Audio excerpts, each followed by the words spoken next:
I guess. So today, again, I'm going to try and make you a brief video. Today, I'm going to focus a little bit less on the poetry terms. There's only 4 of them today, and they're on the Google Slides, so please just make flashcards of those. They're all terms that are going to come up again a lot more when we actually get to Shakespeare. So make them now. We'll discuss them more later. But I actually today wanted to focus on like the poetry itself. We're reading 2 poems, Casey at the Bat by Ernest Lawrence Thayer, and then also The Road Not Taken by Robert Frost. Now, I want to take you through, there's a total of 8 questions, as you can see on the last page of this document. And I just wanted to give you some ideas for where to find the answers to those questions.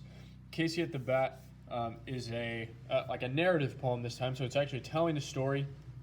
There is still a lot of rhyming and a lot of meter, but it's just telling the story of Casey and his at-bat during this baseball game. If you haven't read it yet, please pause, read it, and then come back, and I'm going to give you an explanation. So here we go with that explanation. Question 1 asks, at what point of the game does Casey at the Bat take place? As you can see right here, it says the score stood 4-2 with but 1 inning more to play. So it's at the end of the game, and we really want Casey to be the player that actually makes it to the plate. It sounds like he's basically the best hitter on this team. However, it seemed like there's little chance of Casey getting to bat because of the players that are still in front of him in the lineup, and I guess the likelihood that they're going to strike out or get out in some way. However, those players do make it on base, and he comes up to the plate with the chance to win the game with 2 runners on base, and they're only down by 2.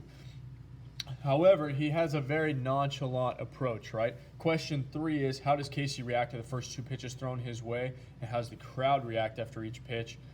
Casey literally watches strike 1, and then if you flip on to the next page, strike 2 simply go by. He's like, it's fine. Don't worry. I don't really like those pitches. I'm going to wait for a good pitch from pitch number 3. The crowd is incensed. They're mad at the umpire for calling a strike.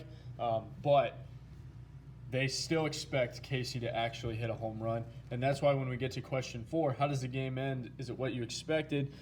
I thought it was kind of an unexpected ending.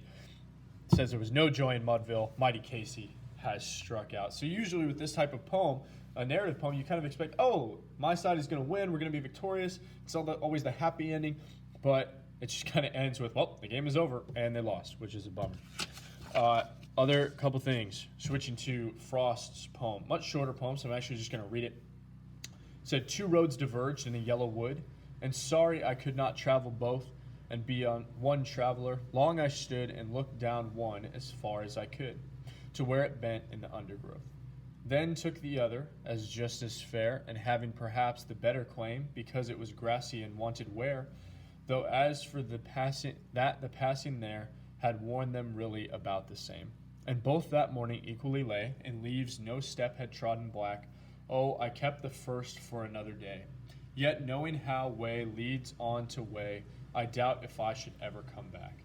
I shall be telling this with a sigh. Somewhere ages and ages hence, 2 roads diverged in a wood, and I took the one less traveled by, and that has made all the difference. Now, what Frost is really talking about in this poem, he does this as basically a metaphor. If you look at question 5, he's talking about those parts of your life when you have 2 options in front of you. You reach an intersection, and you have to choose between 2 options. And as he mentions here, when it seems unlikely or he doubts that he'll ever be given the same choice again.